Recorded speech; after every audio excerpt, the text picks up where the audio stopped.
Hello everyone. सो आज हम थोड़ा सा आगे डिटेल में पढ़ेंगे। आखिरकार जो चीज़ें प्रपोज की थी थॉमसन ने, पहले उसको रिवाइज करेंगे कि एक बार हम रिकैप लेंगे कि हमने क्या पढ़ा था। हमने पढ़ा था कि एटम जो है वो इंडिविजिबल होता है। देन उसके बाद हमने बताया कि डाल्टन ने प्रपोज किया था कि एटम जो है वो हमारा इंडिविजिबल रहता है। मैं एक बार स्लाइड्स निकाल रही हूँ। और उसके बाद हमने पढ़ा कि कैसे ग्लास रोड को जब हम रब करते हैं तो कैसे वो चार्ज हो जाती है। अब हमने तो कहा था कि एटम एज अ होल जो है वो सबसे छोटा पार्ट है मैटर का, उससे ज़्यादा छोटा कुछ हो नहीं सकता। तो ये चार्जेस कहाँ से अपीयर हो रहे हैं? सो इधर से हमें पता चलता है कि एटम के अंदर और छोटे पार्टिकल्स भी हैं और छोटे साइजेस भी हैं और छोटी चीज़ें भी हैं जिन्हें हम सब एटॉमिक पार्टिकल कहते हैं, और पॉजिटिव नेगेटिव चार्ज भी उन्हीं की वजह से आता है। देन धीरे धीरे हमने पढ़ा कि डिस्कवरी होगी इलेक्ट्रॉन प्रोटॉन की, जो कि जे थॉमसन और ई गोल्डस्टीन ने की थी। फर्दर हमने प्लम पुडिंग मॉडल के बारे में पढ़ा। देन उसके बाद हमने कुछ चीज़ें पढ़ी जो थॉमसन ने अपने प्लम पुडिंग मॉडल से प्रपोज की।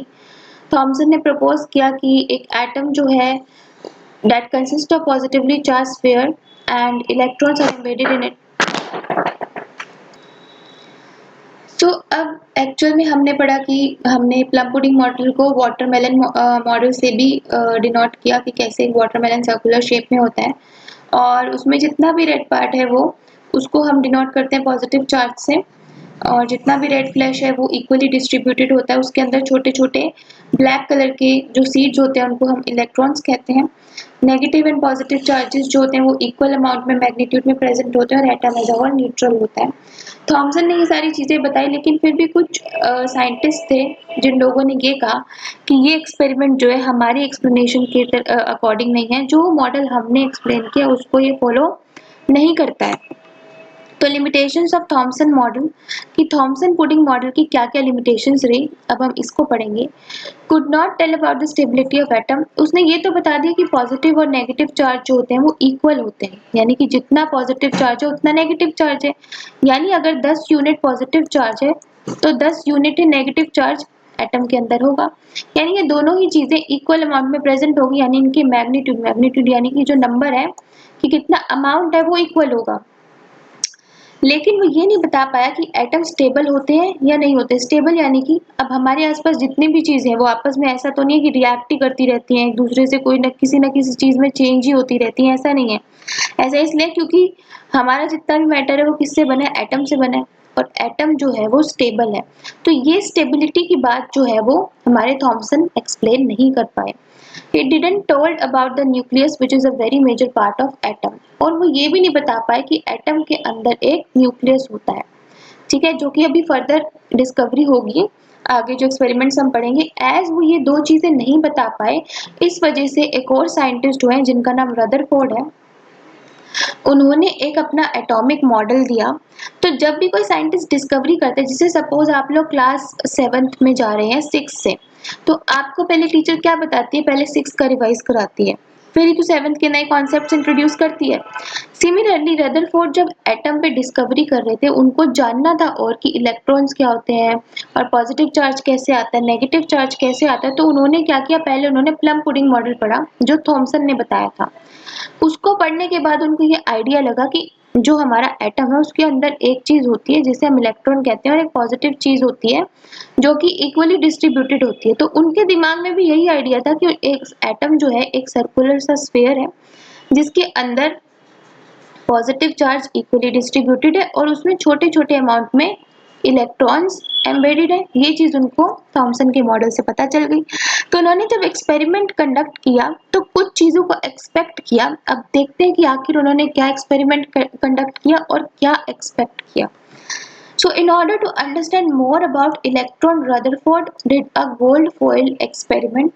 अब कुछ चीज़ों को जानने के लिए उन्होंने क्या किया?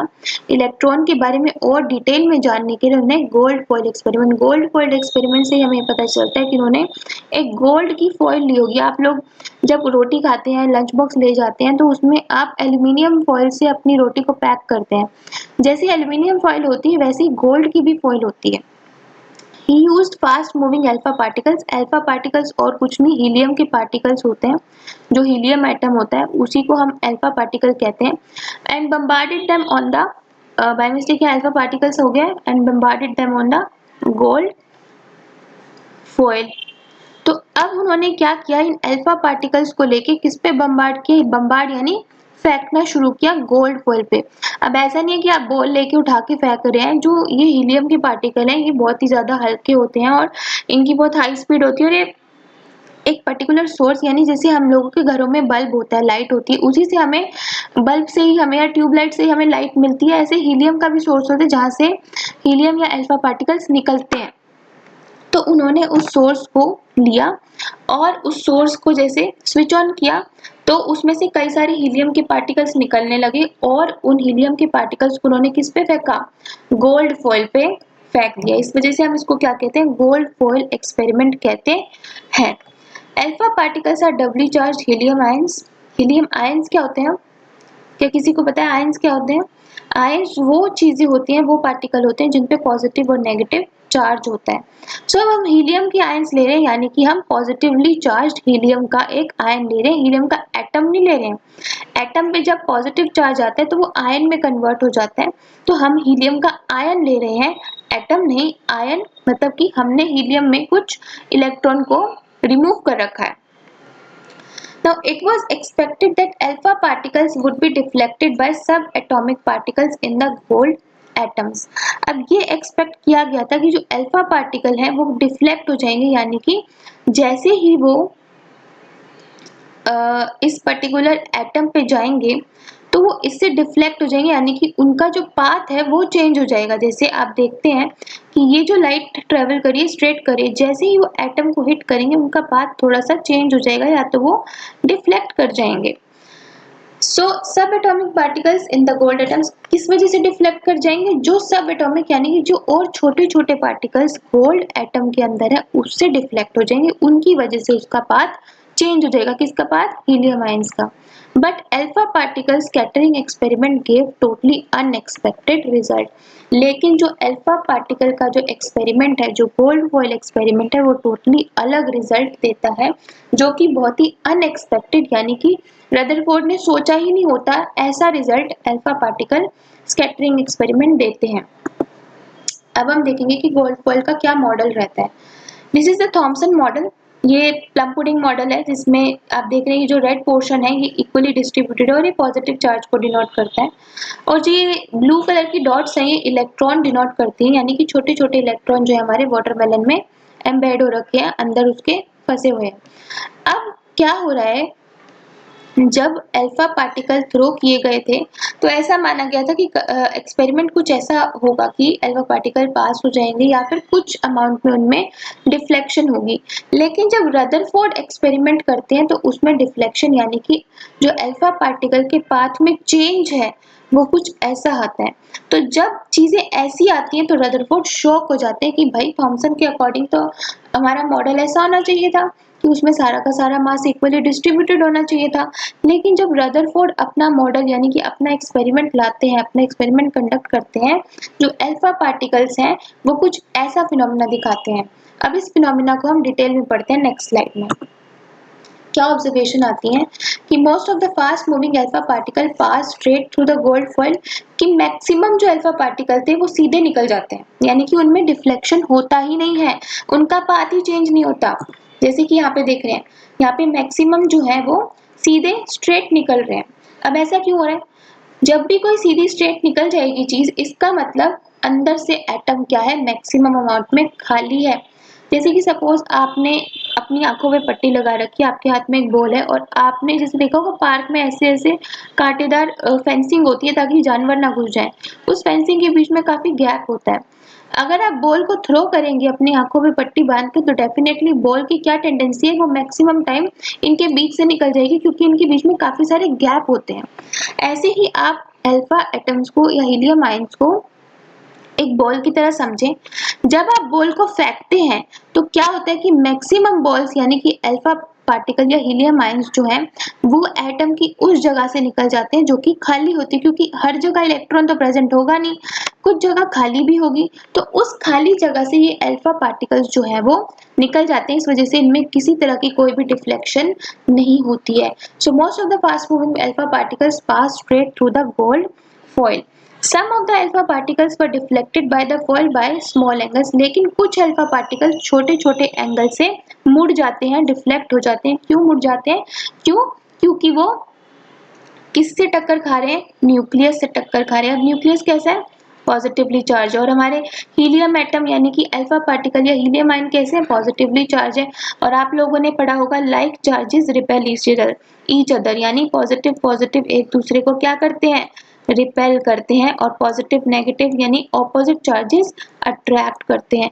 तो जब अल्फा पार्टिकल इस पॉजिटिव न्यूक्लियस पे टकराया होगा तो उसका पाथ चेंज हो गया होगा और टक्कर खा के वापस बाउंस बैक कर गया होगा। Out of every 12,000 particle one use to rebound. Rebound यानी कि जैसा आया वैसा ही चला गया। ये चीज कब हुई? जब alpha particle directly positively charge nuclear के सेंटर पर जाके टक्कर खा गया। As positive positive complete interaction हुआ, इस वजह से चीजें क्या हो गई? रिपेल कर गई। और यहाँ पर क्या हुआ? रिपेल में ऐसे दिखाऊंगी कि ये एक दूसरे से दूर चली गई, और यहाँ पर ये चीज रीबाउंड हो गई, यानी कि जैसे अल्फा पार्टिकल जिस डायरेक्शन में आया था जीरो एंगल के साथ वापस 180 डिग्री पे वापस रीबाउंड कर गया, वापस उसी डायरेक्शन में चला गया। जैसे आप अगर कभी अपनी बॉल लेंगे और उसको एकदम दीवार पे फेंकेंगे, क्या होगा? बॉल एकदम टक्कर खा के वापस आ जाएगी। इसी तरह से क्या हो रहा है यहाँ पर? अल्फा पार्टिकल पॉजिटिव चार्ज था, पॉजिटिव से टक्कर खाया, खाते ही वापस चला गया। सेकेंड पॉइंट में क्या हो रहा था कि उसका कुछ पार्ट, जैसे अल्फा पार्टिकल सपोज यहाँ से आ रहा है तो उसका कुछ पार्ट हिट किया और ऐसे वापस चला गया। लेकिन अब इस केस में अल्फा पार्टिकल सीधा इसके सेंटर से मीट हो रहा है, तो इस वजह से हर 12,000 में से कोई एक ही पार्टिकल ऐसा होता था जो बिल्कुल वापस चला जाता था। तो ये सारी ऑब्जर्वेशन देख के रदरफोर्ड शॉक हो गया, क्योंकि थॉमसन ने कहा था कि सारा का सारा जो हमारा एटम है उसमें तो पॉजिटिव चार्ज भरा पड़ा है, तो उस हिसाब से ऑब्जर्वेशन तो कुछ और आनी थी, बट आई कैसी? ऐसी आई। सो कंक्लूजन क्या निकलता है गोल्ड फॉइल एक्सपेरिमेंट का? कि most of the space inside the atom is empty because most of the alpha particle pass through the gold foil without getting reflected, यानी कि अंदर जो एटम है मैक्सिमम अमाउंट उसका 80% जो है वो खाली है, क्योंकि इलेक्ट्रॉन हर जगह नहीं प्रेजेंट है, कुछ कुछ जगह प्रेजेंट है। और अल्फा पार्टिकल्स कैसे निकल रहे हैं? सीधे निकल रहे हैं। Very few particles were deflected from their path, indicating that the positive charge of atom occupies very little space. यानी कि कुछ पार्टिकल्स जो थे उनमें ही डिफ्लेक्शन हुआ। इससे क्या पता चलता है कि एटम में पॉजिटिव चार्ज बहुत ही छोटी सी जगह पर प्रेजेंट है। Very small fraction of alpha particles were deflected bye 180 degree. कुछ क्या कर गए? 180 डिग्री से वापस डिफ्लेक्ट कर गए, जिससे पता चलता है कि बहुत ही छोटे अमाउंट में हमारा पॉजिटिव चार्ज प्रेजेंट है एटम में। तो ये प्रूव हो गया कि पॉजिटिव चार्ज तो है लेकिन बहुत ही छोटे अमाउंट में है, इक्वली कंप्लीट एटम में डिस्ट्रीब्यूटेड नहीं है, जैसा जे थॉमसन ने कहा था। आगे हम देखते हैं कि final atomic model of Rutherford, क्या उसने एटॉमिक मॉडल दिया ये सारी ऑब्जर्वेशन के बाद, जब उसने गोल्ड फॉइल को एक्सपेरिमेंट करके देख लिया। There is a positively charge centre in an atom called nucleus. उसने कहा कि एटम में एक सेंटर में न्यूक्लियस है जो कि पॉजिटिवली चार्ज है।